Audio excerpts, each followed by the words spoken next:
Hey everybody, it's Memphis J here from Black and Tan Media, and I got a video aimed at the new drone owners, new quadcopter operators out there. If you just got a new drone or you're thinking about getting a new bird, then, maybe this video will help you out. That's what it's aimed at. It's kind of 10 things that I wish I had known. There'll be a few more added in here, but I tried to group them to 10 main ideas. So I'm going to jump right into it, keep it short and sweet if I can. Number 1. Learn about LiPo batteries. If you're new to RC, quadcopters, or anything that uses lithium polymer batteries, they're not like your normal battery, and they have some safety precautions you need to take and some things you need to learn about in order to have the most fun with it. So everybody wants to fly and have a good time. You can do that by taking care of your batteries and taking care of yourself by charging them correctly and using them correctly so that you're not endangering yourself when you're charging them and stuff like that. So, number 1, learn about LiPo batteries. Number 2, read the manual.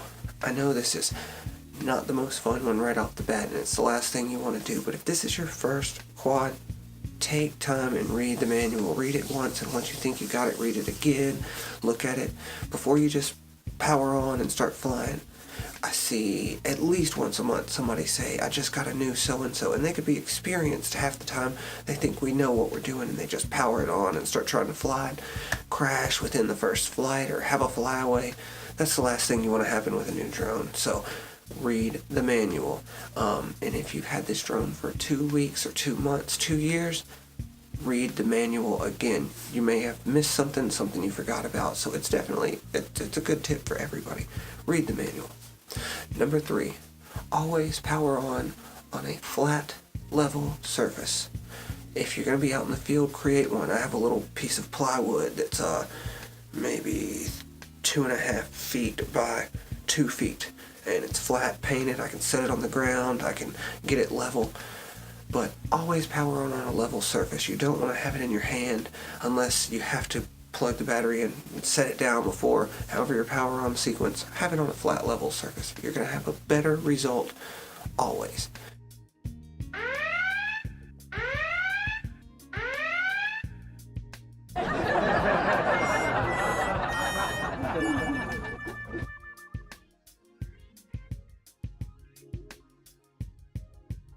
Number 5, learn to fly in angle mode. You're going to be careful anytime you're doing headless and return to home on these toy grade quads, any of the cheaper, if it's not a couple $100 or above and you know it's got GPS, I don't think I would trust the headless mode. I don't think I would use the return to home unless it's a last resort, and maybe hopefully it'll save your quad. I guess that is the idea of it, but I don't use it very often. I've had one time where I had a bad incident because it got switched into a smart mode without me knowing it, so without me realizing it was my error. So it's always pilot error. So learn to fly it in angle mode. I promise you down the road you'll appreciate it as a pilot. The more different ways you learn to fly these, the more you'll appreciate it. Number 6, if your quad has GPS, once you become skilled with flying it, learn to take it off and fly it a little bit. Not all the time, but it can be definitely helpful for you as a pilot to learn to remove the GPS so that it's a little bit more subject to the wind and things like that, for you to get some practice in dealing with it, because even the best GPS may malfunction at times, and you're going to need to be able to control it and bring it back in. And other times, if you're doing video, it can be really helpful and a lot smoother to take it out of GPS mode and just pilot it as smooth as you can. I'm not going to get into all of that, but definitely don't always rely on GPS. Learn how to fly it without it, because if you run into some issues, it's going to be good to know how to handle a drone. And if your first one doesn't have it, don't worry. Mine didn't either, and it's a better way to go. That's the way to learn. Learn with a dumb drone, cheaper one, have fun, then get a more expensive one. Number 7, go ahead and get more batteries and get more propellers. If you're having fun with this thing, before you tear your propellers up and have to wait weeks for new ones to get there or whatever, go ahead, get you more batteries. If you didn't get a couple from the beginning, get more propellers, because you're gonna need them eventually, and it's better to have them when you need them than to not have them. So that'd be my advice. Go ahead and get the things you're going to need to keep yourself in the air. Those are your supply. Number 8, this kind of goes with the number 1 about learning your LiPo batteries, but it's a special one on its own. Don't fully discharge your batteries. So when the bell tolls, stop. When you get the warning light, it starts making noise, whatever your copter does, go ahead and bring it down. Do it safely. It's a better habit. I know I'm tempted all the time to, let me just go do this real quick, and no.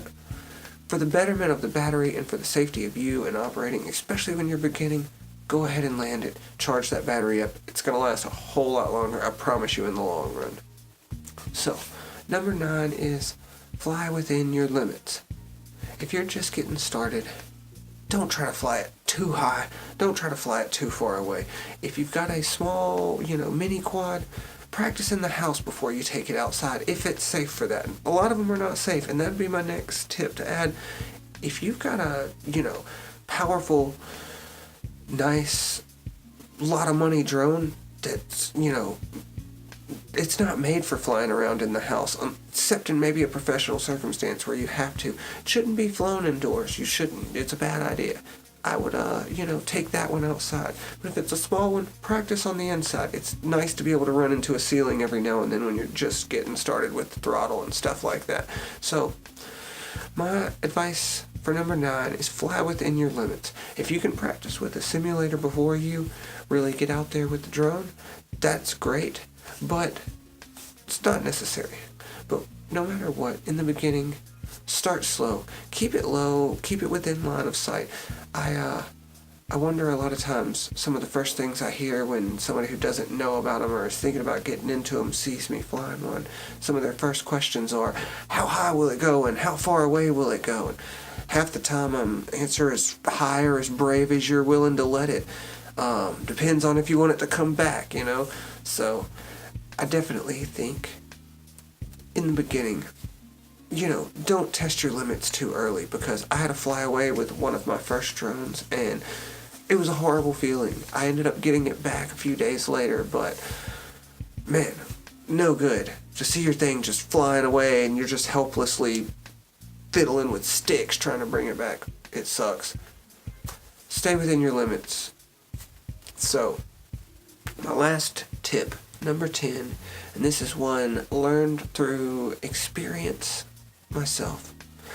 Always scout any new areas or anywhere you're about to fly, even if you've flown there before.